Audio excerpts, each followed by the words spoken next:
If you're thinking of traveling to Mexico for fun or for forever, you might at some point need to make an appointment at your local Mexican consulate office. And in this video, I will walk you through all the steps of navigating the Mexican government's website to actually make the appointment at the consulate. And at the end of the video, as a bonus, I'll give you some tips for your actual appointment day, so stick around to the end for that. Before we get started, if you're new here, consider subscribing because the goal with this channel is to help with all things Mexico. After moving to Mexico ourselves and having to figure everything out on our own, my husband and I now try to make things in Mexico sound not so foreign to foreigners who may be living in Mexico, so stick with us. Jumping straight in, what is a consulate and why may I even need an appointment there? Well, consulates, to put simply, are like mini offices for a particular nation's embassy in that country. And Mexican consulates generally offer about 5 types of appointments relevant to foreigners and natives abroad. That's visa appointments, civil registry appointments, passport appointments, INE appointments, and public notary appointments. Some offices may offer more appointments and services, and some offices may offer less. It just depends on your particular office. But let's show you how to make these appointments. First, we open our web browser and we go to the website citas.sre.gov.mx. I'll put it up on the screen for you. And I usually use either Safari or Chrome because they both have the option to translate into English. But for the purpose of this video, I will be using Safari. So, opening up the website, you can see here in the upper right-hand corner that you can change the language. You can change it to any of these 6 languages. I will click English, which it's already in, and then you'll log in. If you don't have an account, you will have to create an account. So I will click this here. And of course, all the fields will be in English, but the drop downs, as you'll see, will be in Spanish still, but I'll walk you through it. So the first field, is services. And once you click that, they give you 2, Territorio Nacional and Oficinas Consulares. I believe the first one is for embassies, but you want a consulate appointment, so you'll click Oficinas Consulares.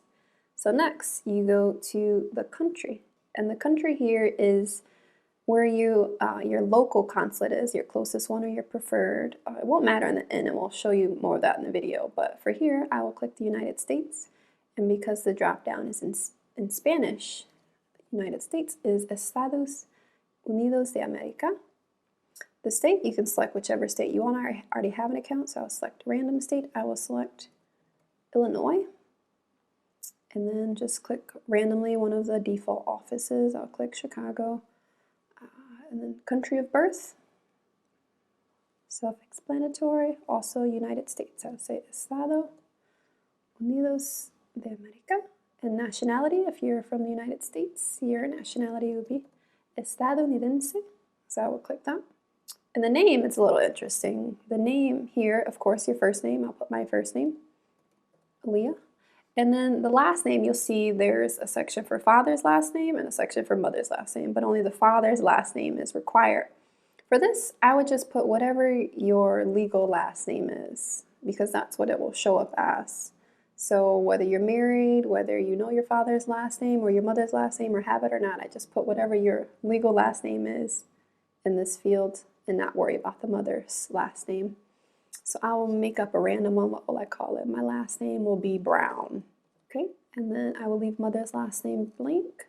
And then for the primary telephone number, you have to, if it's a United States phone number, you have to scroll down all the way so that country code will come in.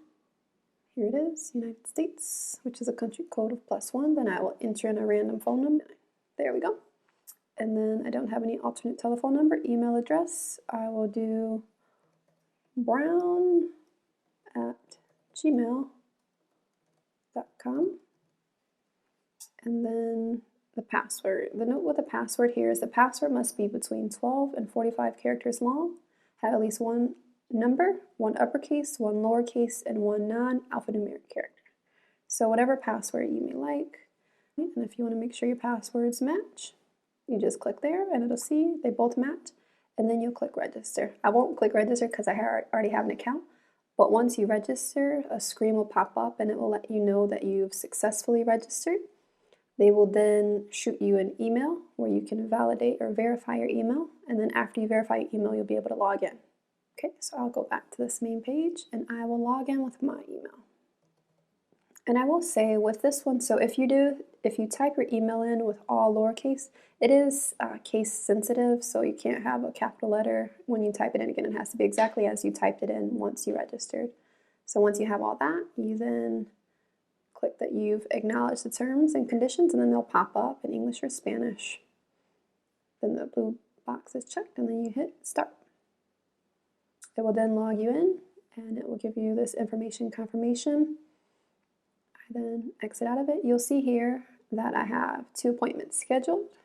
One at the office in Miami for a passport, consular registration or INE, and then one in Chicago for temporary residency visa.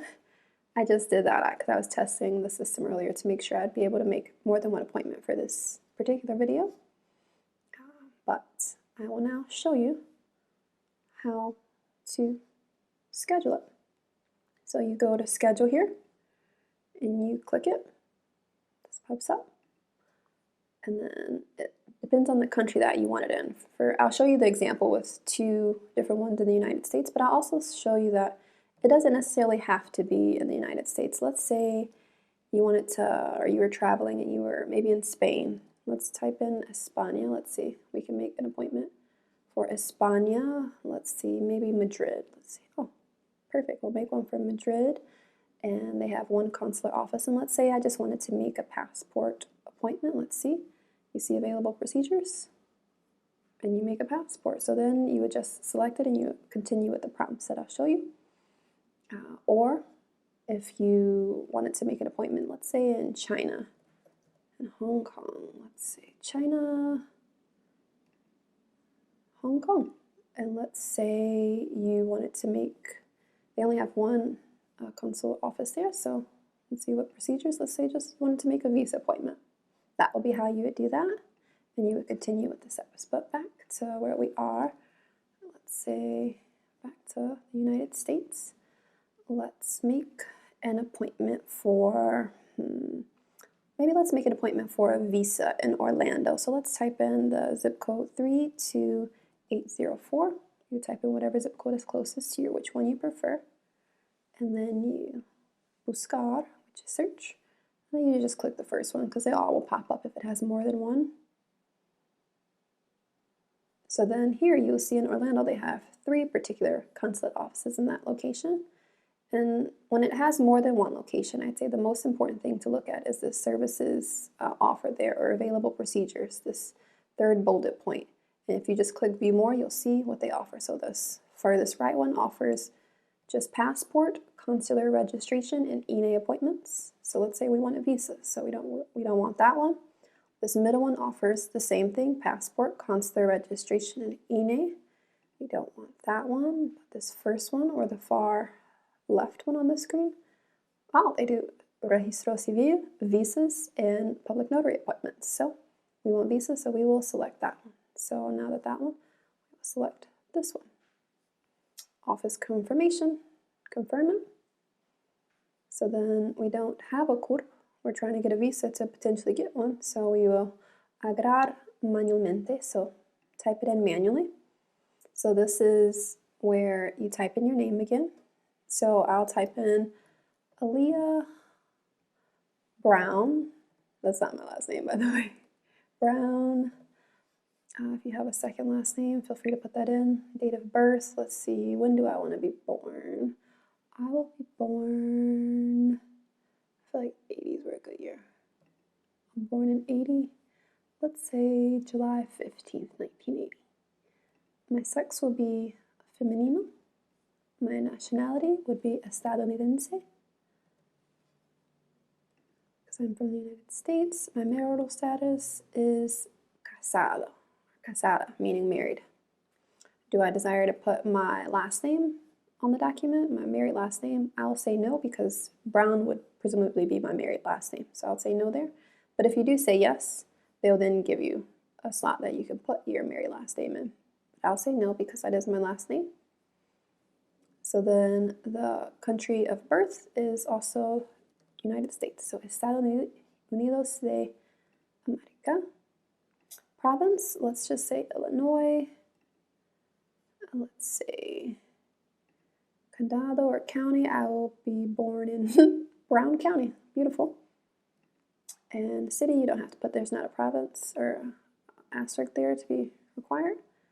So have I registered for a passport or a consular registration previously? I will say no. I will say verify. It will then tell me that they don't have any registrations for a person, and I can continue with my appointment. So then I will click continue. There we go. So then select the kind of trámite that you would want. We are going for visa. And as you'll see in the top right hand corner, you have about an hour to make the appointment, which is more than enough time. You won't be pressed for time at all. You can even take your time if you want. So once you do that, let's see, maybe agarrar. Oh, there it is. You have to type in agarrar, sorry. The type of trámite, so we clicked visas. So which one do we want? Sin permiso del INM or con permiso? We will do sin permiso, so without permission of the INM. Subtítulo, so what kind of visa do we want? Do we want temporary resident, permanent resident? Let's say we want temporary resident. Let's click that. And then we will click continue. So, am I naturalized? No, both of these will be checked automatically. Do you have any disabilities that require assistance? No. Let's hit continue. So next, you will do the country again. They will ask you for your country. It will be presumably only one drop down, which is the United States. I will collect or put that in the postal code. And then I will put the one for Orlando, which is 32804. Buscar. And then it'll type it in. It'll say the province is Florida. It will type in the county, which is Orange, and the colonia, Orlando, and direction.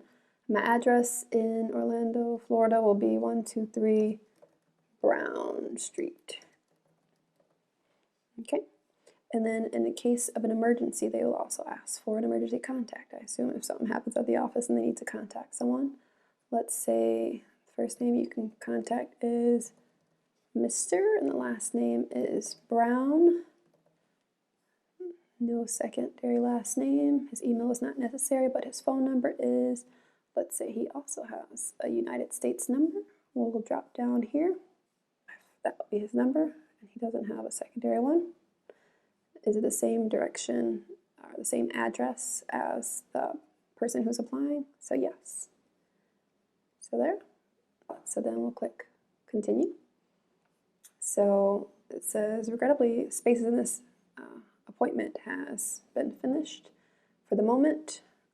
So maybe look for a different one that's available. So we'll say accept. We'll see if they have any availability. So this is for the month of July. Let's go over to the month of August. So now we see green means high availability, yellow means some availability, and orange is without availability. So we see 2 days with yellow. So I will click August 23rd. So let's select that day. And there's an 8 a.m. available for my appointment. So Tuesday the 23rd of August, I will click 8 a.m. And then next, you just hit book. So it will think, and then that is it. Now I have an appointment for 8 a.m. on the 23rd of August, 2022 in Orlando, Florida. Then you just finalize the appointment, and you will see it is now added to my 2 other appointments that I'll cancel after this video. So now I have that one. That's how I would make a visa appointment for temporary residency at Orlando, Florida. And it will be the same wherever you go. So you would follow the same process. You would just schedule the appointment, set up the office, and continue with there. And then after that, you will be all set to go. That's how you make an appointment with your preferred Mexican consulate office abroad. My advice to you for whichever appointment you may need is to, one, on the appointment day, have everything you need and then some. Definitely be over prepared if you can. Have all the documents you may need ready with at least maybe 2 or 3 photocopies just in case. And if you're not sure which documents you need or if you have the right documents for the appointment, double check with the consulate's website, or maybe even try contacting the consulate office themselves, whether it's going in person prior to your appointment, giving them a call, shooting them an email, to make some kind of contact if you can. And I've also included a link to find all of the 67 Mexican consulates around the world in the description portion of the video below, as well as the addresses and phone numbers to all the consulates located in the U.S. territory. And 2, I'd also say your appointment is for a start time. How long it may take can vary. It could take 1 hour, it could take 4. It could start on time, it could take a little bit. Just be flexible and have a little flexibility in your schedule. Also, be patient with yourself as well as the Mexican official you may deal with that day. But more importantly, just have fun. Enjoy the process. I hope this video was helpful. But nonetheless, hasta pronto, friend. See you soon. Nos vemos.